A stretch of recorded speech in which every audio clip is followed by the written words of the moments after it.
సమర్థ సద్గురు సాయినాథ్ మహారాజ్కి జై. మన సాయి భక్తులందరికీ నమస్తే అండి. అందరూ ఎలా ఉన్నారు ఫ్రెండ్స్? ఏం చేస్తున్నారండి? ఈరోజు వీడియోలోకి వెళ్లే ముందు మన బాబా గారు ఆశీస్సులు మీ అందరికీ దొరకాలని మనస్ఫూర్తిగా కోరుకుంటున్నాను. ఇంకా ఈరోజు బాబా ఏమంటున్నారు అనంటే, బిడ్డ, ఒక 2 అబద్ధాల మటుకు జీవితంలో ఎప్పుడూ చెప్పకు తల్లి. ఆ అబద్ధాలు చెబితే గనక నిజంగా నరకానికి పోవడం అనేది ఖాయం. అంతేకాకుండా ఆ తప్పు చేశామే, ఇలాంటి అబద్ధాలు చెప్పామే అని చెప్పేసి మన జీవితాంతము బాధపడుతూ కన్నీళ్లు కారుస్తూ కూర్చోవాలి అని చెప్పి బాబా మనకి ఒక మంచి సలహా ఇస్తున్నారండి. ఆ అబద్ధాలు ఏంటి, ఏం చెప్పకూడదని అంటున్నారు అనే విషయాన్ని ఈరోజు వీడియోలో మనం తెలుసుకుందాం. ఇంకా వీడియోలోకి వెళ్ళడానికి ముందుగా మన ఛానల్ని ఎవరైతే కనుక కొత్తగా చూస్తున్నారో వాళ్ళు ప్లీజ్ సబ్స్క్రైబ్ చేసుకోండి ఫ్రెండ్స్. మీకు వీడియో నచ్చితే కనుక ఒక చిన్న లైక్ చేసి సపోర్ట్ చేయండి. మీ ఫ్రెండ్స్ అందరికీ కూడా షేర్ చేయండి. ఎందువల్లంటే అండి, మన ఛానల్లో పెట్టే వీడియోస్ అన్నీ కూడా అందరికీ చాలా బాగా కనెక్ట్ అవుతున్నాయండి. అంతేకాకుండా ఇంకా వీడియోలోకి వెళ్ళడానికి ముందుగా నేను ఎంతోమంది గురువుగారులను సంప్రదించానండి. కానీ ఈ గురువుగారు అసలు ఎంత సమస్య అయినా సరే పరిష్కారం వెంటనే చేస్తారండి. 2 months బ్యాక్ మా అత్తగారి వాళ్ళ ఇంట్లో గోల్డ్ పోయింది. నేను చాలా బాధపడ్డాను. తర్వాత నాకేమీ అర్థం కాలేదు. అలాంటి సమయంలో ఈ గురువు గారిని నేను కాంటాక్ట్ అయ్యాను. అప్పుడు అమ్మ, మీకు ఒక వారం రోజుల్లో ఆ వస్తువు ఎక్కడున్నా సరే వచ్చేస్తుంది అన్నారు.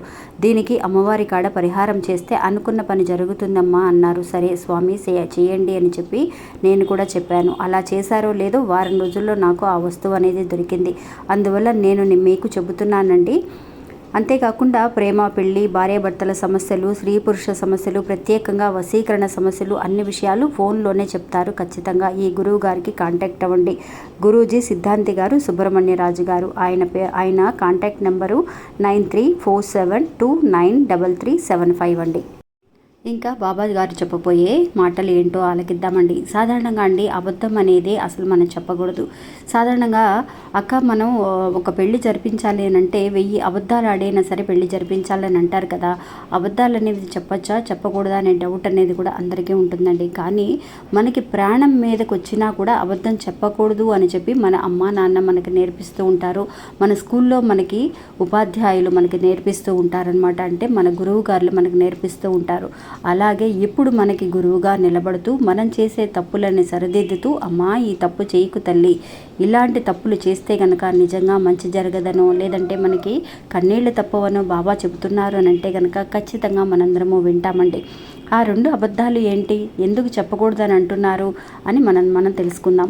సాధారణంగా అండి, చాలామంది చిన్న చిన్న విషయాలకు కూడా అబద్ధాలు ఆడేస్తూ ఉంటారు.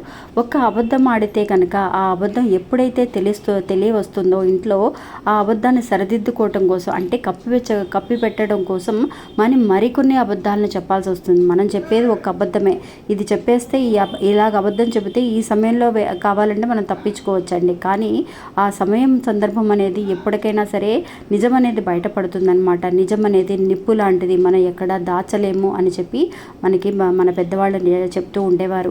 అందువల్ల అలాంటి నిజం అనేది ఎప్పటికైనా సరే బయటకు వస్తుందండి. బయటకు వచ్చినప్పుడు అయ్యో నిజం తెలిసిపోతుందేమో అని చెప్పి భయపడి మరికొన్ని అబద్ధాలు చెప్పాల్సి వస్తూ ఉంటుంది. అందువల్ల నిజం చెప్పేస్తే ఒకే ఒక నిజం అండి. ఆ నిజాన్ని చెప్పేస్తే మనం ఎవరికి భయపడాల్సిన అవసరం లేదు. ఎవరు మనల్ని తల తీసేయరనమాట.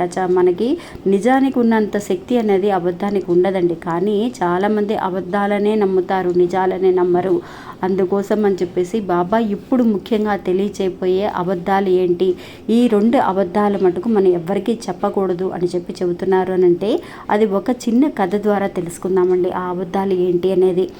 ఒక ఊర్లో అండి 2 ఫ్రెండ్స్ అనమాట. వీళ్ళిద్దరూ చాలా క్లోజ్ అండి, చాలా డియరెస్ట్ ఫ్రెండ్స్ అనమాట. వీళ్ళు చీటికి మాటికి కూడా ఒక అతనేమో బయటికి వెళ్ళినప్పుడల్లా చీటికి మాటికి అబద్ధాలు చెబుతూ ఉంటాడండి.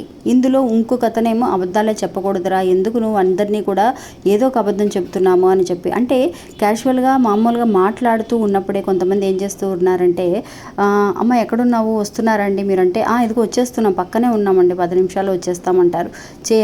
చెయ్యని విషయాన్ని నేను రాను అని చెప్పడానికి వాళ్ళు చెబితే ఏమనుకుంటారు అని చెప్పి అనవసరమైన చిన్న చిన్న విషయాలు కూడా అబద్ధాలు చెబుతూ ఉంటారు. అలాగే ఈ ఫ్రెండ్ కూడా అండి, తనకి ఎలాంటి విషయం, ఆఫీస్ నుంచి వచ్చినా ఒక అబద్ధం చెప్తాడు.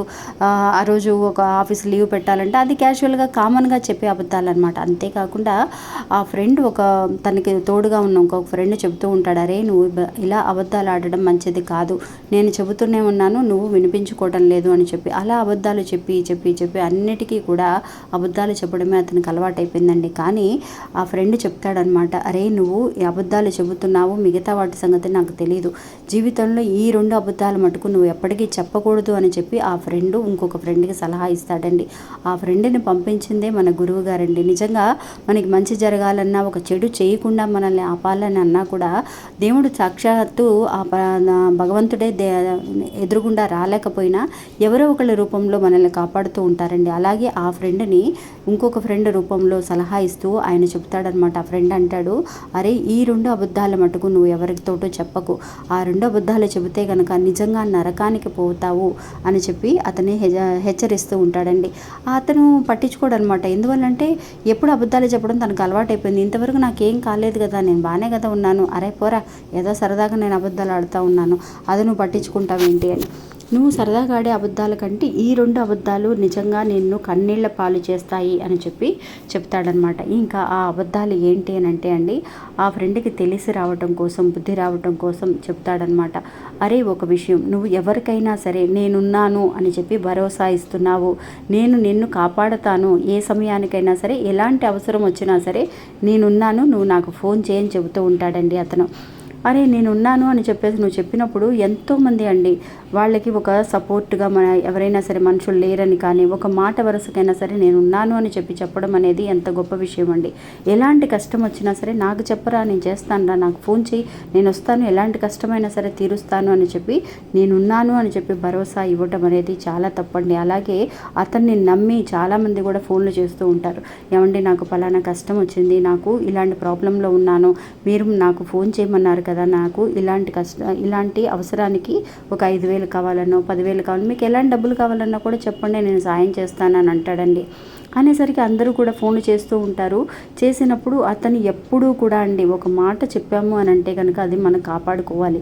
అంతేకాకుండా అతను అలా చెప్పడం వల్ల ఎంతోమంది అతన్ని నమ్మి ఫోన్ చేస్తూ ఉన్నప్పుడు అతను ఏదో మాట వరుసకి అప్పుడు చెప్పానని చెప్పేసి పద్దాక ఫోన్లు చేస్తున్నారని ఫోన్ అసలు తీయడండి. నిజంగా అదే అలవాటు అయిపోతుంది. అందరూ కూడా అతన్ని నమ్ముతూ ఉంటారనమాట.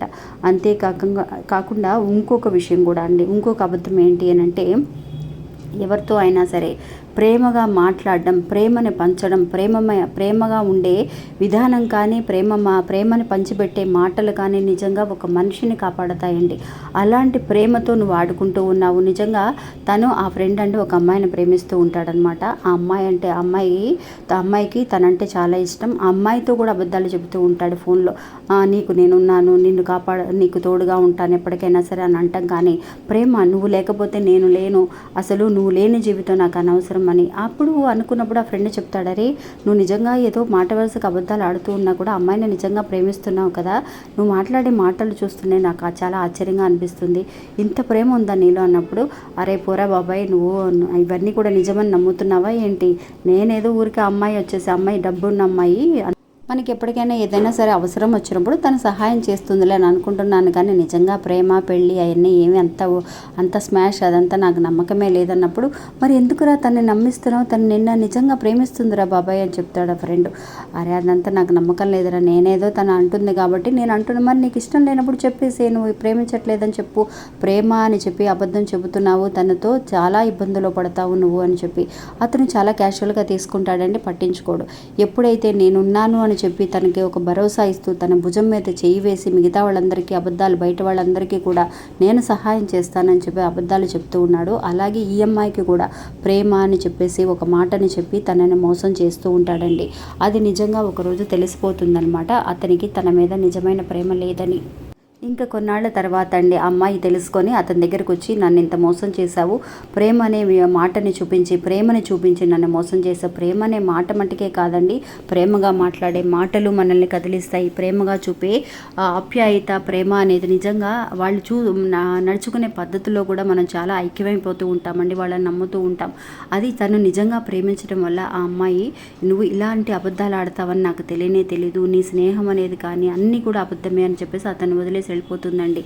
వెళ్ళిపోయిన కొన్ని రోజులకి 2 నెలల్లోనే అండి తనకి నిజంగా చాలా వరకు కూడా అతనికి ఎప్పుడైతే తను వదిలి వెళ్ళిపోతుందో తను చూపించిన ప్రేమ అనేది నిజమైన ప్రేమ. ఇతను ఊరికినే అబద్ధాలు చెప్పి తిరిగాడేమో కానీ, తనతో మాట్లాడాడేమో కానీ ఆ అమ్మాయి చెప్పింది నిజమైన ప్రేమ కాబట్టి అతన్ని కదిలించిందండి. నిజంగా కన్నీళ్లు కారుస్తూ ఉన్నాడనమాట జీవితాంతము కూడా అమ్మాయి దూరం అయిపోయినందుకు. ఎందువల్లంటే అమ్మాయి పెట్టింది నిజమైన ప్రేమ, ఇతను మోసం చేశాడు కాబట్టి దానికి తగిన శిక్ష అనేది అనుభవించుకోవాల్సిందే. అందువల్ల ఎవరిని కూడా డబ్బిస్తానని, సహాయం చేస్తానని కానీ, లేదంటే నువ్వు లేకపోతే నేను లేని ప్రేమ మాటలు చెప్పి మోసం చేయడం అనేది చాలా అన్యాయం అని బాబా తెలియజేస్తున్నారండి. ఇది అవునా కాదా అనే విషయాన్ని నా కామెంట్స్లో తెలియచేయండి ఫ్రెండ్స్. ఇంకా ఇది అండి ఈరోజు మన వీడియో. ఈ వీడియో కూడా మీ అందరికీ ఎంతో నమ్మకాన్ని, ధైర్యాన్ని ఇస్తుందని అనుకుంటున్నాను. నచ్చితే కనుక ఒక చిన్న లైక్ చేసి సపోర్ట్ చేయండి. మీ ఫ్రెండ్స్ అందరికీ కూడా షేర్ చేయండి. మళ్ళీ ఇంకొక వీడియోలో మళ్ళీ కలుస్తాను. అంతవరకు సెలవు. నమస్తే. ఓం సాయిరామ్.